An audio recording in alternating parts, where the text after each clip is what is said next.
Nyame adom be me na so eh that we from be me na say usisi uti aso for me.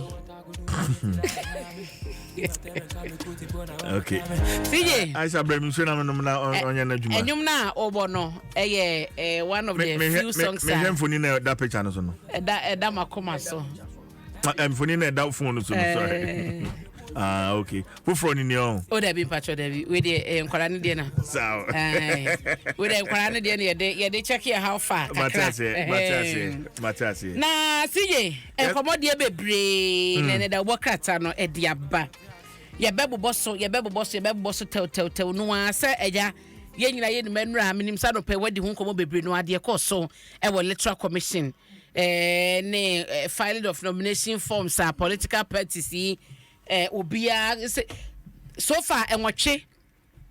na file emra so far enwotwe na Dr. Mahmoud Baumia enedi kan edne de ekoye anopa no a enu kwase je na wonsori mfiri ha ai na okoye na wo hyen sema odi atodwa na wo cheso wo gidi o se NPP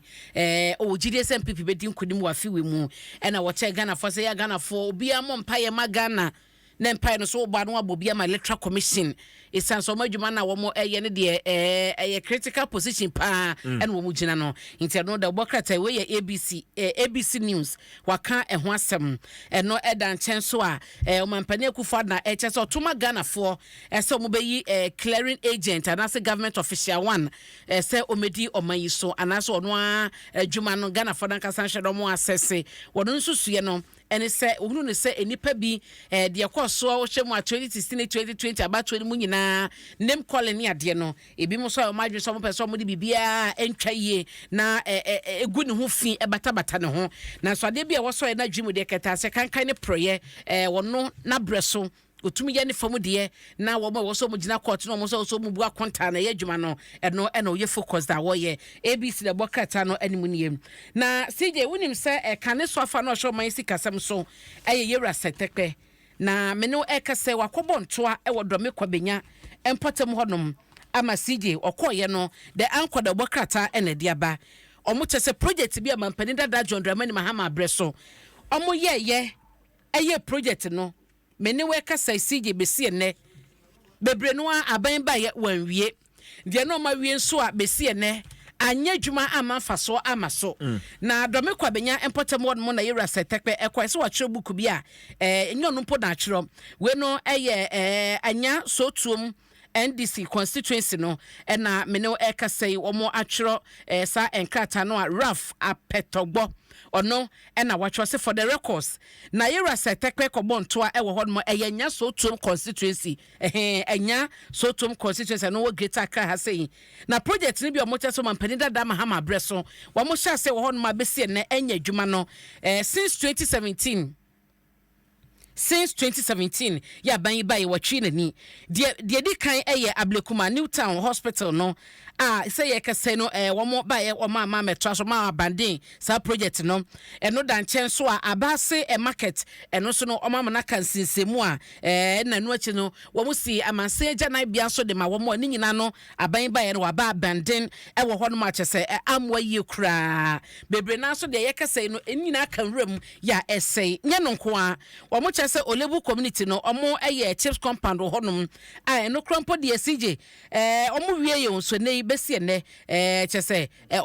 faso bi amaso eno so kan wram enye no nko a wo mo chese na aban so ewo enhihya aisabre na ban no ewo enhihya pie no ade mo manfo no project we no munyina yese enya ba stem na no so no eno so mo wie ne pepepe eno so ye kase aka wiem aka sinsemu wo manfa ema na nya dwuma ama so amaso ntia no na yera setekwe kobonto akohwe sa project na omampani dada Mahama sha se ni nyina bo se no ba ko pani NDC manyuku no se NDC esa batumi mu bie ma anya so to mu nyamfa so pa ewo NDC ho na kwan bia so no se NDC samba wo mu be hwe sa project nyina no eso be ban fa so de o man wie na o mu de gya ho aka nwram be se na mfie so ni fani ekọ mfie nwotwe obi anfa ne sankan no o mu be ba abewie dia ma wo mo de o mu wie yen so a enya adwuma no wo mo be hyase e de adwuma da obokata the anchor na ebosa amane no ewo ha na eno achi so no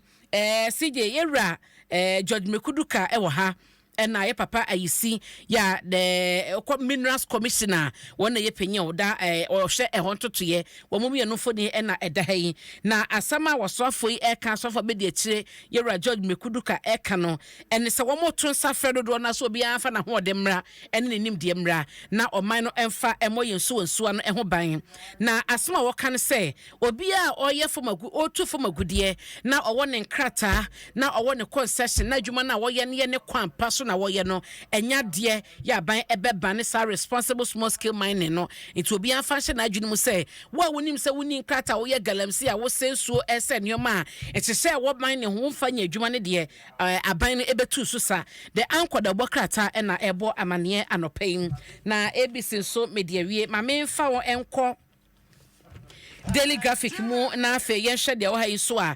walewale CJ walewale nsɛm a ɛkɔ so ɛne nipa mmiɛnsa sɛ ɔmakye wɔ mu ballot box a ɔmokɔ senakyeɛ ne ɛho nsɛm no da bɔkrata yɛbɔ mu amaneɛ megye sɛ yɛka ho asɛm anɔpa no nsia ka sɛ bɔ mu yɛbɔ mu agye nkyɛmu nyinaa na constituency secretary kyerɛ sɛ nnɛ ɛnkɔ na wieɛ no na ɔmanya parliamentary candidate ɛwɔ walewale abatɔ mpɛsoa no so nti yɛhyɛ ɔmanim ne hyehyɛ mu de gu akwan so sɛde na ebi fra se wedi asenka ɛwɔ sɛ ɔmampani abɛdi ɛkyɛ to Frank ama MPP ɛwɔ so ɔkɔm na wɔhyɛ na sumdue ba na abranteɛ constituency secretary kyerɛ sɛ dabi wei ɛnyɛ flag bearer asɛm wei ɛyɛ constituency asɛm nti ɔmo abɛhwɛ atoto ho nneɛma ɛwɔ ɛyɛ abatɔ mpɛsua no so ɛno nso daily graphic aka ho asɛm ɛna ɔmampani Nana Addo Akufo-Addo ɛna wɔde ato electoral commission anim sɛ adwuma na wɔyɛ na nyame ɛyɛ adoma December 7 Ghana fa kɔto aba na wɔbɛdi declare the wedding kudim no ɔnhwɛ sɛ ɔnyɛ yiyimu ɔnyɛ hyehyɛ ne mu na ɔma bibi ɛmfeva obi ɛnya obi ɔma ne nyina wɔnkyɛ de pɛpɛɛpɛ na obi akoma ntɔ ne yam ɛno ɛne asɛm a ɛyɛ ɔmampani Nana Addo Akufo-Addo waka ɛde akyerɛ electoral commission wohwɛfo ne ɛda ha yi a mampani na agye ne kyikyi ɛna yɛwura Godfrey Yeboadame so agye ne kyikyi obi agye ne suit na ɔte kɔkɔ soɔ wagye ne kente papa bi sika kɔ ɛda ne ho nyinaa ɛna ɔwɔ mu ɛmfirimfiri nti no ɛne de daily graphic ɛka ɛho asɛm ɛbɔ mu amaneɛ anɔpa yi ɛwɔ anim ha ti ne kyɛ sɛ ɛno mu nso ɛdeɛ ɛno no na CJ daybreak mu no sa anɔpa no mebɔ so ka sɛ ɛyɛ ɛbɔ amaneɛ sɛ Henry Nana Boakye na bi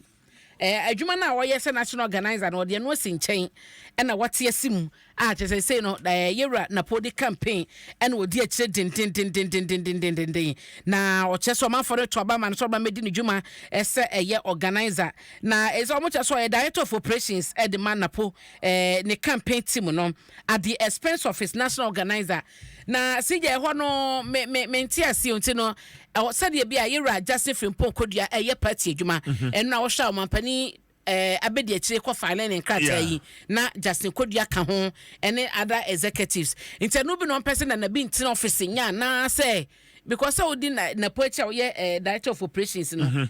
sɛnyɛ no ɔmo to aba ma wo sɛ bɛyɛ wana me gidi sɛ sisi ya amate sɛ ya ma ne dibre ankasa wɔ Napo campaign no na sɛ mentiaseɛ because party no ato abadi anapane de na me justify so nyam from so bia normal I mean because party adwuma na no but say wakoje director of operations for Napo campaign at the expense of the national organizer party no ato abadi yi no somra na ye dia and ese ho ese hwani because national organizer adwuma no so adwuma adwuma kɛseɛ paa ya party bi opɛ so di nkunim no national organizer no adwuma so kabana na so namu na wotwe mabon ye ni adeɛ ɔho ba sɛ no nti wo kan da bɔkrata na wo sei ɔno ankasa ama ne ho saa title no ɛsɛ the so called the bɔkrata yi na meka okay it was say Nana Boakye, popularly known as Nana B, is said to have arrogated to himself the so-called director of operations for Napo's campaign team at the expense of his national organizer. What you say? Ti eno mo eka ho asem no. No mo so okompo anya so okwa na bia ba bi o makodu no. Wono kura di kan kura kasa convince maboni ade e wo hompo ansampo na Napo aba tese de bia no the focus no running mate into one kasa de adwuma no clearly no bokra teche mu da ne say na bi wada so clearly no adwuma no onti ase but obi che say national organizer was so de kese December 7 election no enye easy obi na mu bonto anka wenka na ponam hai ni Dr. Baumia nam ha ni Dr. Poku Pempe nam ha ni na bi organizer wuso na mu wahu ni ade nti se wo ha nti se omukọ ba bia hwan na organize ho no because ma ode yemfa ono entoto Yamin Joseph Yamin NDC Joseph Yamin nso so ewo ono ani team a yes so ya door to door pa nya de kitu 8 people are wamukuta about 2 or 3 cars are womunam I follow him on social media. Okay. It's woman mupa. Nkurasi sometimes. It's no yes odi Professor Jenati. Ana JMH. Muhammad. One so fa ne kwan. To we na ma no so na masia no. To be bodwa na organize oginem no akasa wa address wa church omo party no manifesto no muni ade a omo free ha no akọ ana nkrofu for so sa ya wo na. Bia sa na party ni pe no. Anyway, bia sana party ni pe no. Tisije da wakrata ne de ensam no bebe na kokobodo so enne ya me no ekasei na wo mo hyehyɛ wo so man kasa be finance wo mo ho koko season ni ade no enne na wo kyese dwumadie no hyase nti da wakrata ahodo e bae no sije emu amane bi na mabobɔ so ama no na wabedwa